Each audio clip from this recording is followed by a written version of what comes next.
नमस्कार प्यारे मित्रों, डी आर ब्रदर क्लासेज के इस डिजिटल प्लेटफॉर्म पर आप सभी मित्रों का स्वागत है। साथियों, इस वीडियो में हम चर्चा करने वाले हैं रीट लेवल 2 के सिलेबस के बारे में। एसएसटी और मैथ साइंस के सिलेबस में जो हमारा नया सिलेबस जारी हुआ है उसमें क्या क्या चेंजेज हुए हैं, कौन कौन से नए टॉपिक ऐड हुए हैं और कौन कौन से पुराने टॉपिक थे जो हटाए गए थे, जिससे आपको तैयारी करने में आसानी हो सके। साथियों, हमारे द्वारा ये वीडियो इसलिए बनाए जा रहे हैं कि आपको अपने आप पर विश्वास पैदा हो और आप भी खुद से तैयारी कर सके। आप सब घर बैठकर इन सब के बारे में विस्तृत रूप से जानकारी प्राप्त कर सके, जिससे कि आपकी तैयारी जो है बिल्कुल आसान हो सके। तो साथियों, आज की सेशन की शुरुआत करें उससे पहले मैं आपको बता दूं, हमारे इस चैनल पर रीट 2021 से संबंधित महत्वपूर्ण प्रकरणों का अध्ययन करवाया जा रहा है, जो कि आपके लिए बहुत महत्वपूर्ण साबित हो सकते हैं। आप सभी साथी हमारे चैनल से जुड़ने के लिए चैनल को सब्सक्राइब करें और बेल आइकन प्रेस कर लें और अपने मित्रों के साथ शेयर जरूर कीजिएगा। मित्रों, तो शुरुआत करते हैं। साथियों, आज के हमारे टॉपिक में क्या क्या चेंज हुआ है उसके लिए सबसे पहला टॉपिक था भारतीय सभ्यता एवं संस्कृति। आप सभी की जो एसएसटी की बात कर रहे हैं, एसएसटी के जो 60 प्रश्न आते हैं उसके बारे में पहला बिंदु था आपके पहले सिलेबस में भारतीय सभ्यता, संस्कृति एवं समाज। इसमें जो चेंज किया गया है, नए टॉपिक जोड़े गए हैं, जैन, बौद्ध धर्म, महाजनपद काल। ये जो टॉपिक है आपके नए ऐड हुए हैं, जैन धर्म, बौद्ध धर्म और महाजनपद काल। दो टॉपिक आपके नए ऐड हुए हैं और इसमें से जो टॉपिक हटाए गए हैं वो है भारतीय समाज।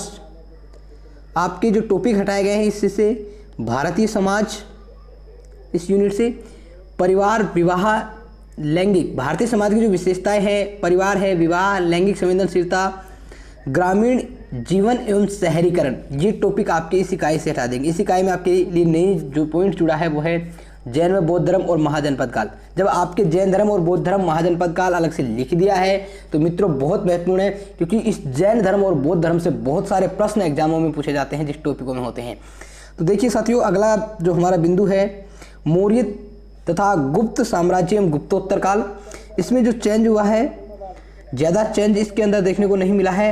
इसके अंदर से जो पुराने टॉपिक थे वो हटा दिए गए हैं, कुछ छोटा कर दिया है साथियों इसको। इसमें कुछ भी नया ऐड नहीं हुआ है। इसमें क्या है, पहले गुप्त काल की सांस्कृतिक उपलब्धियां आपको पढ़नी थी। पहले क्या पढ़ना पड़ता था, गुप्त काल की सांस्कृतिक उपलब्धियां जो है यहाँ पर हटा दी गई है। और बाहरी विश्व से भारत का जो सांस्कृतिक संबंध है ये टॉपिक भी यहाँ से हटा दिया गया है। ठीक है मित्रों, अगली जो हमारी यूनिट थी वो था भारतीय मध्यकाल एवं आधुनिक काल। और मध्यकाल और आधुनिक काल में आपसे जो पूछे जाते थे उसमें किसी भी प्रकार का चेंज नहीं है। बस ये जो भारतीय राष्ट्रीय आंदोलन दिखाई दे रहा है मित्रों आपको, जो अब है भारतीय राष्ट्रीय आंदोलन 1885 से लेकर 1947 तक के बीच का पूछा जाना है। 1885 से 1947 तक पहले जो भारतीय आंदोलन पूछे जाते थे, राष्ट्रीय आंदोलन, वो कब से लेकर कब से पूछे जाते थे, पहले 1919 से पूछे जाते थे। अब आपको 1885 से लेकर 1947 तक पढ़ने पड़ेंगे भारतीय राष्ट्रीय जो भी आंदोलन हुए हैं।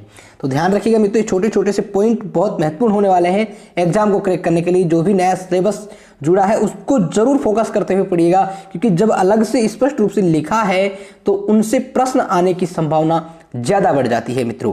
तो इसीलिए हम चर्चा कर रहे हैं। और अगला है हमारा भारतीय संविधान एवं लोकतंत्र।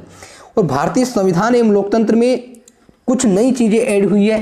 पहले एक छोटा सा टॉपिक था, लेकिन अब की बार भारतीय संविधान का निर्माण कैसे हुआ, इसकी क्या विशेषताएं, ये नई चीज़ ऐड हुई है। बाल अधिकार और बाल संरक्षण क्या है, इसके बारे में आपको जानकारी लेनी है।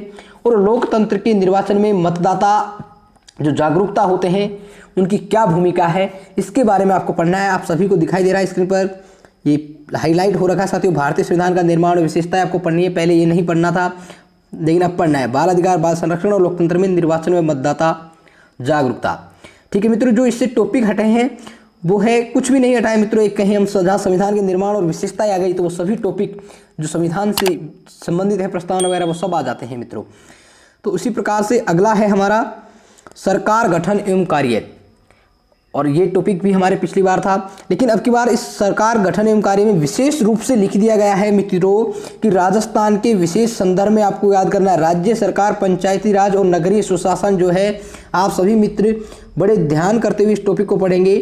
राज्य सरकार और पंचायती राज जो नगरीय सुशासन व्यवस्था है उनको आप राजस्थान के विशेष संदर्भ में जिला प्रशासन में न्याय व्यवस्था आपको पढ़नी है। पहले ये टॉपिक नहीं था, इस बार नया ऐड हुआ है एसएसटी में जीके के प्रश्नों में। अगला जो हमारा बिंदु है साथियों, पृथ्वी एवं हमारा पर्यावरण। पहले साथियों इसका नाम जो था पृथ्वी के प्रमुख घटक नाम था। क्या नाम था मित्रों? पृथ्वी के प्रमुख घटक। और अब इसका नाम जो बदलकर कर दिया गया है पृथ्वी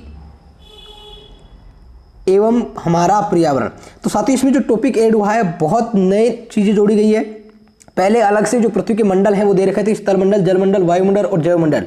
अब की बात सीधा एक जैवमंडल दिया है, लेकिन जैवमंडल में इन तीनों घटक सम्मिलित होते हैं, तो आपको वो भी पढ़ने हैं, इसलिए आप निश्चिंत रहें। इसमें जो जोड़े गए हैं अक्षांश क्या होते हैं, देशांतर क्या होते हैं, पृथ्वी की गति कितने प्रकार की होती है ये आपको पढ़ना है, वायुदाब और पवनें आपको पढ़नी है, चक्रवात एवं प्रतिचक्रवात, सूर्य और चंद्र ग्रहण क्या होते हैं, पृथ्वी के मुख्य जलवायु कटिबंध और पर्यावरण की समस्याएं एवं समाधान।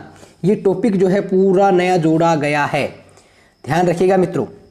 पृथ्वी के मुख्य जलवायु और जो कटिबंध है और पर्यावरण की क्या समस्याएं हैं और उनके क्या समाधान है, ये बिंदु आपको पढ़ने हैं। जब अलग से लिखा है तो मित्रों मैं फिर से कह रहा हूँ, जब अलग से टॉपिक लिख दिया गया है तो उसको जरूर पढ़ के जाइएगा, क्योंकि उससे प्रश्न आने की संभावना बहुत बढ़ जाती है।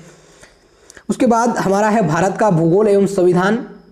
एक और बात, सबसे पहले आपके एक और चीज़ चलती थी संसाधन एवं विकास, वो यहाँ से हटा दिया गया है। जो पुराना टॉपिक था, पुराना सिलेबस था, उसमें से संसाधन एवं विकास नाम का जो टॉपिक है हटा दिया गया है। अब की बात इसको आपको नहीं पढ़ना है। इसमें पहले चलते थे संसाधनों के क्या प्रकार होते हैं, संसाधन संरक्षण क्या होता है, मृदा, खनिज और ऊर्जा संसाधन, कृषि, उद्योग, मानव संसाधन, ये आपको पढ़ने पड़ते थे। लेकिन ये संसाधन एवं विकास हटा दिया गया है। इसमें आपको क्या, ये जो है संसाधनों के जो मानव संसाधन है ये किस में जोड़ दिए गए हैं, भारत का भूगोल एवं संसाधन के अंदर ही जोड़ दिए गए हैं साथियों, अलग से टॉपिक नहीं पढ़ना पड़ेगा। देखिए भारत का भूगोल एवं संसाधन में क्या नया ऐड हुआ है, वही जो आपका पहले था भारत का भूगोल एवं संसाधन, उसमें मात्र आपको मृदा देखने को मिली है। क्या देखने को मिला है मित्रों? मृदा देखने को मिली है। और जो मानव संसाधन है और विकास के आर्थिक एवं सामाजिक जो कार्यक्रम है वो यहाँ पर पहले भी दे रखे थे, लेकिन ये जो मानव संसाधन है वो नया ऐड हुआ है और एक मृदा ऐड हुआ है। पहले मानव संसाधन दे रखा था अलग से संसाधन एवं विकास के टॉपिक में, लेकिन इसको अब की बार भारत के भूगोल एवं संसाधन टॉपिक के अंतर्गत जोड़ा गया है। साथ ही उसके बाद हम बात करते हैं राजस्थान के भूगोल एवं संसाधन की। राजस्थान का जो भूगोल एवं संसाधन है उसमें जो महत्वपूर्ण चीज़ें जोड़ी गई है, सबसे पहले तो मैं बता देता हूँ, इसमें जो हटाया गया है खनिज एवं ऊर्जा संसाधन हटा दिया गया है। राजस्थान में जो खनिज और ऊर्जा जो संसाधन था वो सिलेबस से हटा दिया गया है। आप सभी साथी ध्यान रखें, खनिज एवं ऊर्जा संसाधन नए जो टॉपिक ऐड हुए हैं राजस्थान के भूगोल एवं संसाधन में, वो आप सभी साथी बड़े ध्यान से देखिएगा। जलवायु एवं अपवाह प्रणाली इस बार जोड़ी गई है, आप सभी को स्क्रीन पर दिखाई दे रही होगी मित्रों। जलवायु एवं अपवाह प्रणाली, जल संरक्षण एवं संग्रहण, ये पहले भी टॉपिक था और अब भी है मित्रों। उसके बाद आपको जो राजस्थान की प्रमुख नहरें, सबसे महत्वपूर्ण जो टॉपिक है इसमें जोड़ा गया राजस्थान की प्रमुख नहरें, नदी घाटी परियोजनाएं, ये जो टॉपिक है आपके नहीं जोड़ा गया है। और पर्यटन स्थल, वन एवं वन्य जीवन भी आपके सिलेबस में ऐड हुआ है मित्रों, ठीक है। उसके बाद राजस्थान की कला एवं संस्कृति, एक बात बता दूं, पहले राजस्थान की कला एवं संस्कृति अलग अलग नहीं थी। पहले राजस्थान का इतिहास एवं संस्कृति एक ही बिंदु में दिया गया था, लेकिन अब की बार राजस्थान के इतिहास को अलग कर दिया है और राजस्थान की कला और संस्कृति को अलग भागों में बांट दिया है। तो आप समझ गए होंगे मित्रों कि अब की बार राजस्थान के इतिहास और कला संस्कृति से प्रश्न पूछे जाने की कितनी संभावनाएं बढ़ गई है। तो आप इनको बड़े ध्यान से देखिएगा कौन कौन से टॉपिक नए ऐड हुए हैं। राजस्थान की इतिहास में मित्रों राजस्थान के प्रमुख राजवंशों का इतिहास ऐड हुआ है। पहले ये नहीं पूछा जाता था। राजस्थान के प्रमुख राजवंशों का जो इतिहास है अब की बार पूछा जाना है। 1857 की क्रांति अब की बार जोड़ी गई है। 1857 की जो क्रांति थी उसमें राजस्थान का क्या योगदान रहा है अलग से स्पष्ट रूप से लिख दिया गया है। राजस्थान में प्रजामंडल, जनजाति व किसान आंदोलन हुए हैं, उनके बारे में पढ़ना है। और राजस्थान के प्रमुख व्यक्तित्व जो है ये नए टॉपिक राजस्थान के इतिहास से जोड़े गए हैं। उसके बाद आपको दिखाई दे रहा होगा राजस्थान की कला एवं संस्कृति में मित्रों आपके लिए जोड़े गए हैं। राजस्थान की चित्रकला आपको पढ़नी है, राजस्थान के लोक नृत्य, लोक नाट्य, लोक देवता, लोक संत, लोक संगीत एवं संगीत वाद्य, और राजस्थान की हस्तकला, स्थापत्य कला, राजस्थान की वेशभूषा एवं आभूषण, ये चीज़ इसके अंदर राजस्थान के अंदर जोड़ी गई है। नई नई जो भी हाईलाइट हो रखी है वो नई नई टॉपिक ऐड हुए हैं आपके बार राजस्थान जीके में। और एक और जो बात है राजस्थान का भाषा एवं साहित्य, पहले यहाँ पर लिखा हुआ था राजस्थानी साहित्य, पहले की टॉपिक मात्र क्या लिखा हुआ था मित्रों, राजस्थानी साहित्य, लेकिन अब की बार हटा के यहाँ पर क्या कर दिया गया है, भाषा और जोड़ दी गई, राजस्थान की भाषा और साहित्य आपको पढ़ना है। और उसके बाद एक नया टॉपिक जो विशेष रूप से जोड़ा गया है वो बीमा एवं बैंकिंग प्रणाली, नया टॉपिक ऐड किया गया है और इसमें आपको बीमा और बैंकों के प्रकार पढ़ने हैं, भारतीय रिजर्व बैंक और उसके कार्य पढ़ने हैं, और सहकारिता और उपभोक्ता जागरूकता के बारे में आपको जानकारी लेनी है। और आपके जो इसमें शिक्षा शास्त्र से संबंधित प्रश्न पूछे जाते हैं उसमें आपके दो चीज़ें ऐड हुई है, एक तो सूचना एवं संचार प्रौद्योगिकी ICT जिसे हम कहते हैं, और एक सीखने के प्रतिफल। ये जो बिंदु है आपके नए ऐड हुए हैं। SST, अगर आप लेवल 2 राजस्थान जी के SST की तैयारी कर रहे हैं मित्रों तो आप सभी को पता लग गया होगा कि कौन कौन से पार्ट आपके लिए जोड़े गए हैं। उसके बाद मित्रों हम चर्चा करते हैं मैथ साइंस वालों की। मैथ साइंस में क्या जोड़ा गया है, मैथ साइंस के भी 60 प्रश्न पूछे जाते हैं। बार बार सवाल ये पूछे जा रहे थे कमेंटों में कि सर मैथ साइंस पढ़ने वाले विद्यार्थियों की क्या राजस्थान जीके जोड़ा जाएगा। तो मित्रों आप निश्चिंत रहे, बिल्कुल भी आपकी राजस्थान जीके नहीं जोड़ा जाएगा। एक बार फिर से कह रहा हूँ मित्रों, राजस्थान जीके मैथ साइंस वालों के नहीं जोड़ा जाएगा। जो आपकी मैथ की जो प्रश्नावलियाँ थी उसमें एक नई प्रश्नावली ऐड की गई है। अगर आप मैथ साइंस से हैं तो बड़े ध्यान से सुनिएगा, प्रायिकता जो प्रश्नावली थी अब की बार नई ऐड की गई है लेवल 2 मैथ साइंस वालों के लिए, ध्यान रखिएगा मित्रों। साइंस में कौन कौन से टॉपिक नए ऐड हुए हैं, सबसे पहले मैं बता दूं मित्रों, सजीव एवं जो निर्जीव परिचय अंतर है उनमें से कौन कौन से जो सजीव एवं निर्जीव का परिचय था, अंतर एवं लक्षण थे, ये टॉपिक हटा दिया गया है। ये जो टॉपिक है जोड़ा गया है मित्रों, हटाया नहीं गया है। पहले सजीव एवं निर्जीव को अलग से नहीं दे रखा था, लेकिन अब की बार सजीव एवं निर्जीव को अलग से लिख दिया गया है इसमें, ठीक है मित्रों। उसके बाद सूक्ष्म जीव, सजीव, मानव शरीर और स्वास्थ्य, जंतु प्रजनन एवं किशोरावस्था बिल्कुल सेम है, इसमें कोई चेंज नहीं किया गया है। यांत्रिकी में आपके लिए एक गति जोड़ी गई है, पहले स्पष्ट रूप से नहीं लिखा हुआ था, लेकिन अब की बार घूर्णन गति स्पष्ट रूप से लिख दिया गया है मित्रों। वायुमंडलीय दाब और उत्प्लावन बल आपके अलग से लिखा गया है मित्रों, पहले ये टॉपिक में नहीं दे रखे थे। जो जो नई चीज़ें ऐड हुई है वो मैं आपको बता रहा हूँ। और ये जो देखिए मित्रों मैथ साइंस में प्लास्टिक एवं पर्यावरण, विज्ञान एवं प्रौद्योगिकी के अंतर्गत आपका नया टॉपिक जोड़ा गया है प्लास्टिक एवं पर्यावरण। अब आप प्लास्टिक और पर्यावरण के बारे में जानकारी ले लीजिएगा, क्योंकि मित्रों एक नया टॉपिक है, एक शानदार टॉपिक है, इससे आपको जरूर एग्जाम में प्रश्न देखने को मिलेगा।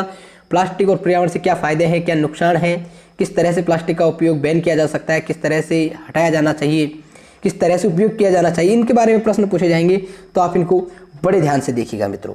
उसके बाद आपको एक महत्वपूर्ण जो बात है, जो पदार्थ पूछे जाते हैं, पदार्थ की संरचना में पदार्थों के जो भौतिक और रासायनिक परिवर्तन होते हैं, भौतिक परिवर्तन और रासायनिक परिवर्तन आपके ऐड किए गए हैं मित्रों, आप सभी को दिखाई दे रहा है स्क्रीन पर। और उसके बाद आपको जो विज्ञान की संरचना एवं प्रकृति, जो आपकी शिक्षा शास्त्र है मित्रों, उसमें क्या जोड़ा गया है, विज्ञान की संरचना एवं प्रकृति इसमें है, उसमें आपको प्राकृतिक संसाधन पढ़ने हैं, पर्यावरण प्रदूषण व नियंत्रण, जैव विविधता अनुकूलन, कचरा प्रबंधन, या हम यूँ कहें आपके सिलेबस में मैथ साइंस में थोड़ा सा आपको EVS पर्यावरण अध्ययन का भाग पढ़ना पड़ेगा, जो कि आपको दिया गया है, प्राकृतिक विज्ञान से संबंधित है। विज्ञान में के प्राकृतिक संसाधन क्या होते हैं, पर्यावरण क्या होता है, प्रदूषण क्या होते हैं और प्रदूषण को नियंत्रण कैसे किया जा सकता है, जैव विविधता क्या होती है, अनुकूलन क्या होता है, कचरा प्रबंधन हम कैसे कर सकते हैं, क्या होता है, इसके बारे में आपको पढ़ना है।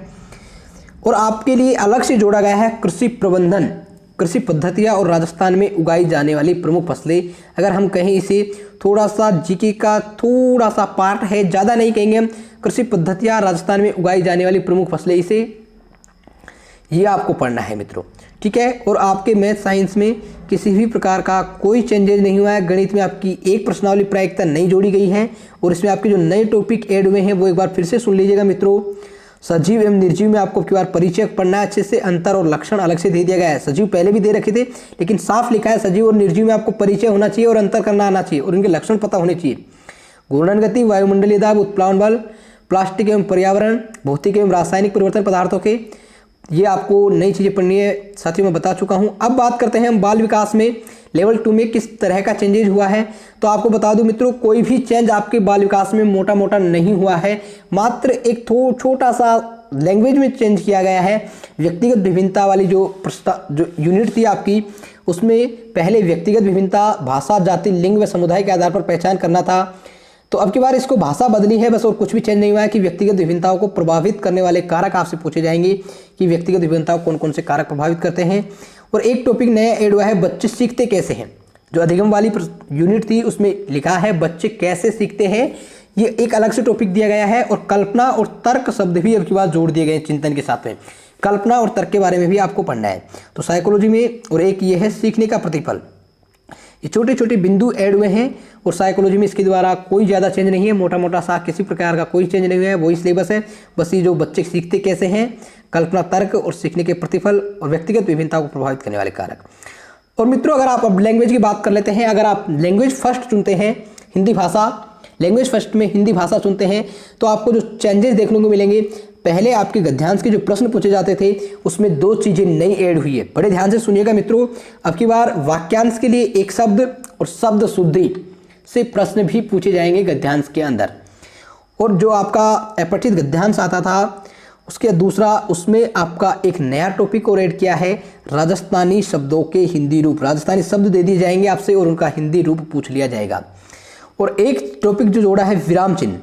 ये 3 टॉपिक आपके हिंदी भाषा में जोड़े गए हैं। अगर आप लैंग्वेज फर्स्ट ले रहे हैं तो फिर से सुन लीजिएगा, वाक्यांश के लिए एक शब्द, शब्द शुद्धि, राजस्थानी शब्दों के हिंदी रूप और विराम चिन्ह।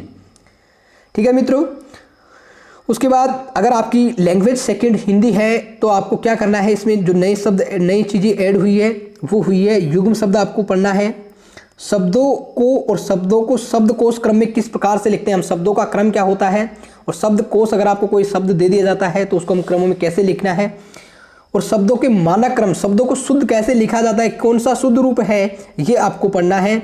और आपके लिए विराम चिन्ह, राजस्थानी मुहावरों का साफ लिखा है मित्रों की बात, राजस्थानी जो मुहावरों का अर्थ व वाक्य में प्रयोग आपसे पूछा जाएगा। और विराम चिन्ह जो भी है, हमारे जितने भी चिन्ह है उनको भी पूछा जाएगा। तो ये 3 चीज़ें आपकी नई ऐड हुई है अगर आप लैंग्वेज चुनते हैं। संस्कृत की बात करें मित्रों, संस्कृत में जो लैंग्वेज फर्स्ट अगर आप चुनते हैं संस्कृत भाषा को, तो आपको पहले गद्यांश में 2 चीज़ें और देखने को मिल सकती है, संख्या ज्ञान और उच्चारण स्थानों से प्रश्न पूछे जाएंगे। संख्याओं का ज्ञान, संस्कृत में आपको संख्या याद करनी है, और उच्चारण स्थान कौन कौन से हैं, कंठ, तालु, जो भी मूर्धा, उनको आपको पढ़ लेना है। और दूसरा जो गद्यांश आएगा, साफ साफ लिखा है इन्होंने, राजस्थान की इतिहास, कला, संस्कृति पर आधारित ये गद्यांश आएगा और इससे संबंधित प्रश्न पूछे जाएंगे। इसमें व्याकरण संबंधी प्रश्न पूछे जाएंगे, जो कि आपको दे रखा है, वचन, लकार, लिंग, ज्ञान, विलोम, शब्द, लकार परिवर्तन, ये आपके प्रश्न पूछे जाने। ठीक है मित्रों, कोई चेंजेस नहीं हुआ है इसके अंदर ज़्यादा। और दूसरा, अगर आप लैंग्वेज चुनते हैं, दूसरी लैंग्वेज में भी आपको संस्कृत अगर आप चुनते हैं तो आपको संख्या ज्ञान और यहाँ पर उच्चारण स्थान की जगह पर आपको क्या करना पड़ेगा, समय का ज्ञान। समय संस्कृत में कैसे देखते हैं, समय हम कैसे बताते हैं कि कितने बजकर कितने मिनट हो गए, वो आपको ध्यान रखना है। और दूसरा गद्यांश जो होगा राजस्थान की इतिहास, कला और संस्कृति पर आधारित होगा। तो मित्रों, आज का हमारा रीट लेवल 2 का सिलेबस भी कंप्लीट हो चुका है विश्लेषण के साथ कि कौन कौन से नए टॉपिक जोड़े गए हैं, कौन कौन से पुराने टॉपिक हटाए गए हैं। आप सभी को यह वीडियो कैसा लगा, एक बार कमेंट बॉक्स में कमेंट करके बता दीजिएगा। अगर साथियों आपको हमारी यह मेहनत पसंद आई है, वीडियो अच्छा लगा है, तो अपने साथी मित्रों के साथ शेयर करना मत भूलिएगा। और मित्रों, आज या कल में साइकोलॉजी की लाइव कक्षाएं हमारे चैनल पर स्टार्ट की जा रही है। आप सभी साथी अगर हमारे कोर्स से जुड़ना चाहते हैं, बिल्कुल निःशुल्क कोर्स है, तो चैनल को सब्सक्राइब कर लीजिए और बेल आइकन प्रेस कर लीजिए, जिससे वीडियो की तुरंत सूचनाएं आपको उपलब्ध हो सके। धन्यवाद साथियों।